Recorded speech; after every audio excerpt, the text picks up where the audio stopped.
नमस्कार मित्रांनो. तर लाखात एक आमचा दादा या मालिकेमध्ये आपल्याला असं पाहायला मिळतं की तात्यांना सूर्याने सुखरूप पोहोचवलेलं असतं. तात्यांचे उपचार चालू असताना सूर्या सगळं डोकावून बघत असतो. तात्यांच्या जीवावरचा खूप मोठा धोका टळलेला असतो. इकडून मागून त्याच्या बहिणी आणि तुळजा पोहोचतात.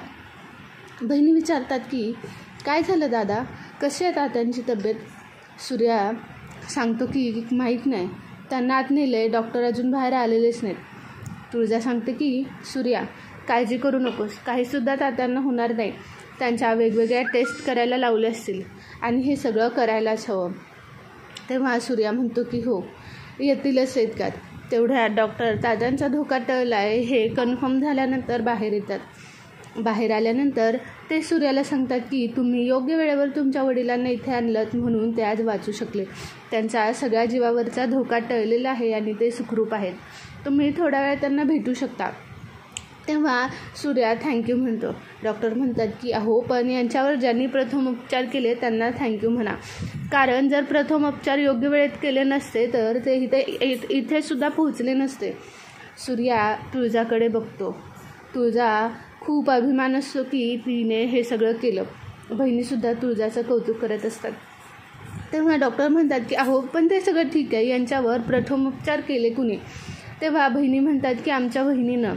तेव्हा डॉक्टरसुद्धा तुळजाचे कौतुक करतात आणि म्हणतात की तुम्ही योग्य वेळी योग्य ट्रीटमेंट दिली म्हणून हा माणूस वाचला. तेव्हा तुळजा म्हणते की thank you doctor, but anything serious. तेव्हा डॉक्टर म्हणतात काही नाही, आता त्यांचा धोका पूर्णपणे टळलेला आहे आणि ते बरोबर आहेत. पण मला तुम्ही सांगता का हे सगळं कशामुळे झालं.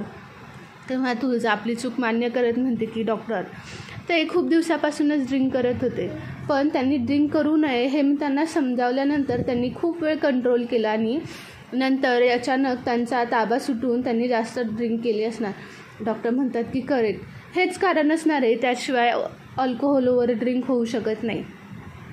तुळजा म्हणते की हो डॉक्टर. डॉक्टर म्हणतात की तुम्हाला जर कोणाला आभार मानायचेच असतील तर यांचे माना. तेव्हा त्यांच्या बहिणी म्हणतात की हो आमची बहिणीसुद्धा डॉक्टरच आहे. सूर्या म्हणतो की हो. तेव्हा तुळजा म्हणते की हो डॉक्टर तिचे कौतुक करतात आणि म्हणतात की तुमची प्रॅक्टिस खरंच खूप चांगली झालेली आहे आणि ते तिथून निघून जातात.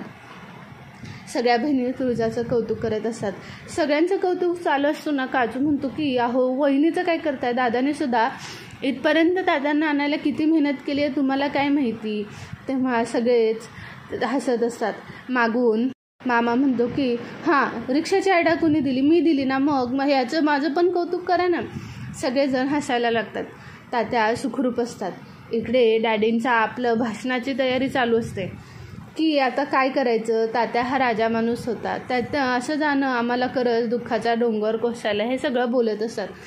तेव्हा त्यांच्या बायका देवापुढे हात जोडून असतात. ते तिथे जातात आणि म्हणतात की अहो व्हायचे ते होऊन गेले, तुम्ही कशाला काळजी करत आहे. त्यांना वाटतं की आता तात्या आपल्याला सोडून गेले.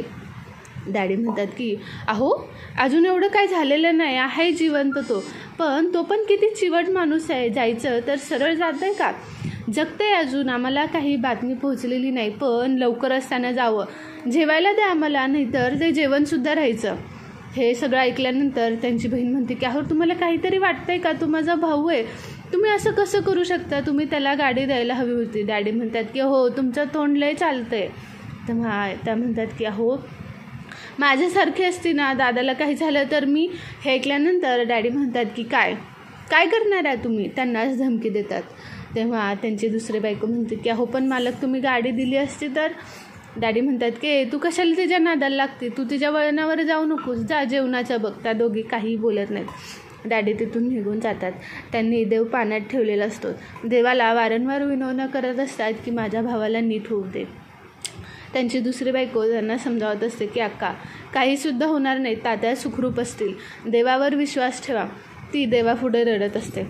बाहेर डॅडी येऊन आपल्या भाषणाची तयारी करत असतात. शत्रूसुद्धा सगळं ऐकत असतो. तेवढ्यात छत्री तिथे पोहोचतो आणि सांगतो की अहो तो तात्या वाचला, त्या तात्याच्या जीवाला आता काहीच धोका नाही. हे ऐकल्यानंतर डॅडींचा पूर्ण मूड जातो आणि त्यांची चिडचिड व्हायला लागते. ते म्हणतात की असा कसा वाचला तो. शत्रू हे ऐकून म्हणतो की डॅडी तुम्ही मला आत्ता सांगा, मी त्याला आत्ता संपवून येतो. डॅडी म्हणतात की त्याला मला संपवायचा असता तर कवाच संपवला असता, पण असं संपवून काही उपयोग नाही, तो त्याच्या कर्मानं गेला पाहिजे, नाहीतर आपली समाजातली इज्जत सगळी निघून जाईल. शत्रू शांत बसतो. छत्रींनी सांगितल्यामुळे डॅडी म्हणतात की जाऊ द्या, ह्या भाषणाची वेळसुद्धा लवकर यावी हीच देवाकडे विनंती करतो, चला जेवून घेऊया असं म्हणून तो आतमध्ये जेवायला जातो. बाहेर हॉस्पिटल बाहेर एवढा दंगा केल्यामुळे आणि एवढी माणसं जमा झाल्यामुळे तिथल्या नर्स चिडतात आणि सांगतात की अहो हा दवाखाना आहे, इतके जण इथं थांबू नका, पेशंटचे 2च नातेवाईक इथे थांबा आणि बाकीच्यांनी घरी जावा. तेव्हा तुळजा म्हणते की मी आणि सूर्या इथे थांबतो, बाकीच्यांनी घरी जा, घरची काळजी घ्या. बहिणीसुद्धा तयार होतात आणि घरी जायला निघतात. इकडे तुळजा बसते. सूर्याला पश्चाताप होतो की आपण तुळजाला खूप बोललो. तो तुळजासमोर जातो आणि म्हणतो की तुळजा मला माफ कर, मी तुला नाही ते बोललो, पण तुझ्यामुळे आज तात्या वाचलेत. अगं खरं तर ना तात्यांची दारू सोडवण्यासाठी आम्ही खूप प्रयत्न केले, पण काहीच हाती लागलं नाही. तेव्हा तुळजा म्हणते की असू दे सूर्या, काहीच हरकत नाही. सूर्या म्हणतो की नाही तुळजा, तुला राग आला असेल ना. तुळजा म्हणते की हो सूर्या, मला खूप राग आला होता, पण त्याआधी मी एक डॉक्टर आहे आणि मी तेव्हा तुळजा या नात्याने नाही तर डॉक्टर या नात्याने विचार केला आणि तात्यांवर उपचार केले. कसं आहे ना सूर्या, प्रत्येक बदल घडवण्यासाठी आपल्याला प्रयत्न करावे लागतात. त्यांची दारू सोडवण्यासाठी त्यांना दारूपासून दूर ठेवून त्यांचं मन दुसऱ्या कशात तरी बिझी केलं पाहिजे, जेणेकरून ते दारूपासून लांब राहतील. आणि कुठलाही बदल करताना वेळ लागतोच ना सूर्या, आपल्याला त्याला हिंमत द्यावी लागणार. तेव्हा सूर्या म्हणतो की तुळजा मला माफ कर. हे सगळं सूर्या तुळजाची माफी मागतो आणि तुळजासुद्धा मोठ्या मनाने सूर्याला माफ करून टाकते. त्यांच्यातलं भांडण मिटलेलं असतं. इकडे सूर्या आपल्या काही गोळ्या आणण्यासाठी जातो. तो बाहेर गेल्यानंतर बघतो तर तिथे तीच सिद्धार्थची गाडी त्याला दिसते आणि आपल्याला त्याच्या पुढच्या भागात पाहायला भेटणार आहे की त्या गाडीवरून सूर्याला पत्ता लागतो आणि तिथून तो सिद्धार्थ जाताना दिसतो. सूर्या त्याचा पाठलाग करतो तर तो त्याच्या केबिनमध्ये पेशंटचे उपचार करत असतो. तेवढ्यात त्याला एक मुलगी भेटायला येते. मुलगी भेटायला आल्यानंतर सिद्धार्थ तिच्याशी गळाभेट करतो. हे सगळं सूर्या डोकावून बघत असतो. तेव्हा ती मुलगी म्हणते की अरे मी 1 महिन्याची प्रेग्नंट आहे, आता आपल्याला लवकरात लवकर लग्न करायलाच हवं. सिद्धार्थ म्हणतो की हो, त्यासाठी तर मी तुला इथे बोलावून घेतलं आहे. तेव्हा त्याला सूर्या बघतो हे माहीत नसतं. सूर्याला सिद्धार्थचा खूप राग येतो. तो म्हणतो की हे सगळं आता तुळजासमोर यायलाच हवं. सिद्धार्थचा खरा चेहरा तुळजाने बघायलाच हवा. तो मुलगा चांगला नाही असं म्हणून सूर्या आता लवकरच तुळजाला सिद्धार्थबद्दल सत्य सांगणार आहे. इथेच भाग संपलेला आहे. तुम्हाला हा व्हिडिओ आवडला असेल किंवा या चॅनलवरचे अपडेट्स आवडत असतील तर प्लीज आपल्या चॅनलला लाईक करायला, शेअर करायला आणि सबस्क्राईब करायला विसरू नका. थँक्यू.